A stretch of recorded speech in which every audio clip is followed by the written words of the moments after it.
سلام تحني هابلنا زي خبركم تقاتلتنا نزعل الزبلنا يوم حابريتاتات حزنا لكم مازينا لنا فلما قن چانالنا شير لايك سبسكرايب بمقبر حابيركم ناخد كونن حسابكم كتكافلونان بتحتنا نلابم መንግስት ፌደራል ትግራይ ናይ ምድኻም ፕሮጀክቱን ምስኻዕ ሕዝውን በጀት መዲቡ ኮሚቴ አቂሙ ይንቀሳቀስ ከም ዘሎ ተሓቢሮም አዘራራብ ትግራዋይ ኮሎኔል ገብረ ጻድቅ ወይ ድማ ገብረ ዓዴት ምስ ሻዕብያ ዝገብሮም ርክባት መሰረት ብምግባር መልሲ ሂብሎም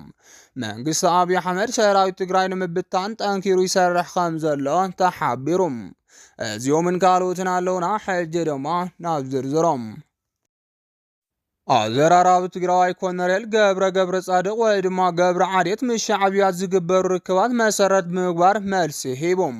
ሓደ ካብ አመራርሓ ሰራዊት ትግራይ ምዃኑ ዝፍለጥ ተጋዳላይ ገብረ ዓዴት እዋናዊ ኩነታት መሰረት ብምግባር ንጋዜጣውያን መልሲ ሂብሎም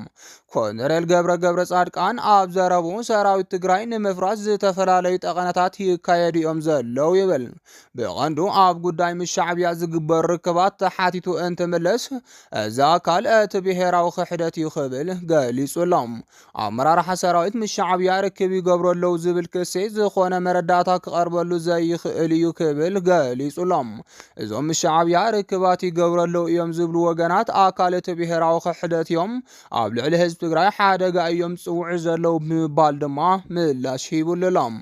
አመራርሓ ሰራዊት ይኹን ቤት ጽሕፈት ሕወሓት ምስ መንግስቲ ኤርትራ ርክባት የካይዱ ከም ዘለው ዘመላኽቱ ዝተፈላለዩ ጸብጻባት ክወጹ ጸኒሖም እዮም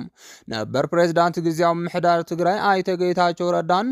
ምክትሉ ጀነራል ጻድቃን ገብረትንሳኤን ብዕሊ ነዚ ካብ ዝገለጹ መራሕቲ ይርከብዎም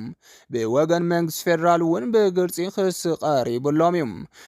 ቢሮ ሰላምን ጸጥታን ትግራይ እውን ምስ መንግስቲ ኤርትራ አመራርሓና ዝተራኸበሉ አጋጣሚ የለን ብምባል ምላሽ ሂብሉ ምንባሩ ኣይረስዓን ቤት ጽሕፈት ሕወሓት እውን ጠቐነ እዩ ክብል ቅድሚ ሕጂ ምላሽ ሂብሉ ነይሩ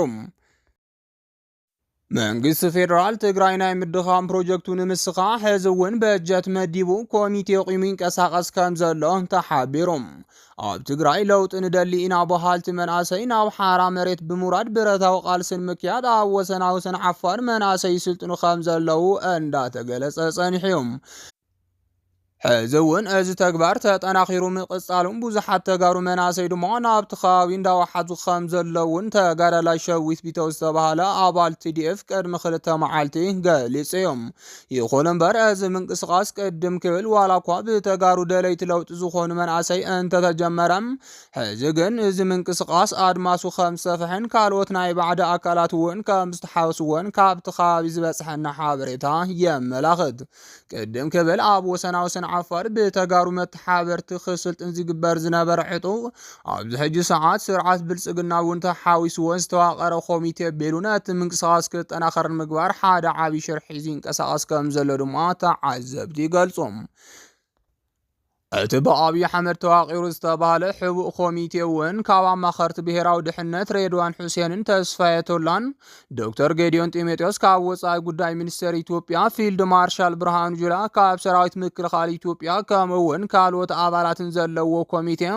ነቲ ኣብ ወሰን ዓፋር መሰረት ዝገበረ ዕጡቕ ሓይሊ ድጋፍ ክህብዎ ብሕቡእ ይስራሕ ከም ዘሎ ድማ ካብ ዓፋር ዝረኸብናዮ ሓበሬታ የመላኽት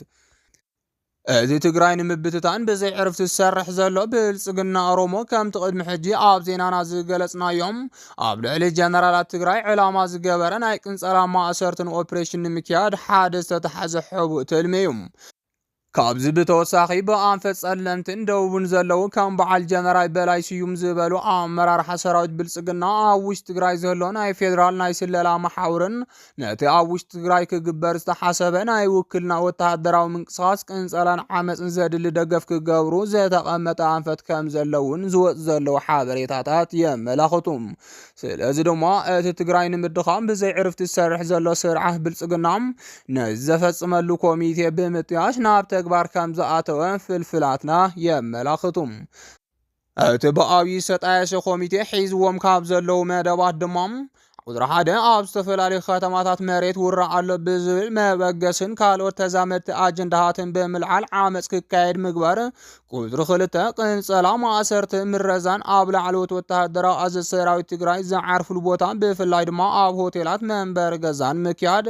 ሳልሳይ ዲዲኣር መበገሲ ብምግባር ካብ ስርዓት ብልፅግና ብዝመፅእ ገንዘብ ኣቢልካም ዲዲኣር ባዕልና ክንህብ ኢና ንዑ ብምባል ሰራዊት እናፈረሰ ንዓፋር ንክኸድን መሃያ ገይሮም ናብ ዕጡቃት ሓይሊ ውድውን ሰፊሕ ስራሕ ንምስራሕ ኣብ ምድላው ይርከቡ።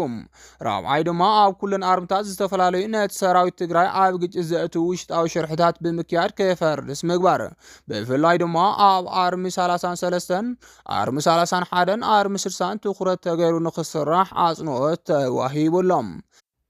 ኣብዚ ሕዚ ሰዓት ብልፅግና ዝደለዮ ፖለቲካውን ወተሃደራውን ዓወት ከየመዝግብ ቀንዲ ዓንቀፋይ ኮይኑ ዘሎ ሰራዊት ትግራይ ስለ ዝኾነ ንዕኡ ንምድኻምን ንምብትታንን ኩለ መዳይ ምውዳድ ብምክያድ ብዕቱብ ክስርሐሉን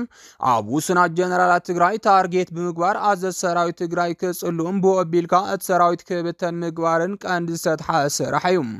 ኣብ ልዕሊ ዝተፈላለዩ ኣዘዝ ሰራዊት ትግራይ ዝካየዱ ወፍሪ ጸለመን ምጽልላን እውን ተጠናኺሩ ክቅጽል ምግባር ናይዚ ኣካል ከም ዝኾነ ተሓቢሩ ሎም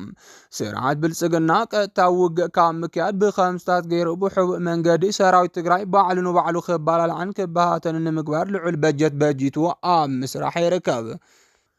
ስለዚ ድማ ኩሉ ትግራዋይ ብፍላይ ድማ ሰራዊት ትግራይ ኣብ ወሳናይ ሰዓት ከም ዘሎ ፈሊጡ ንዝገጠሞ ፖለቲካ ኣፈላላይ ይኹን ናይ ሓሳብ ኣፈላላይ ብሰላማዊ መንገዲ ንምፍታሕ ንኽሙክር ምሁራት ተጋሩ የጠንቅቁም። ዝኸበርኩም ተኸታተልትና ንሰዓት ዝበልናዮም ሓበሬታታት ነዚኦም ይመስሉ ነይሮም። ንምክትታልኩም ካብ ልብና መስግን።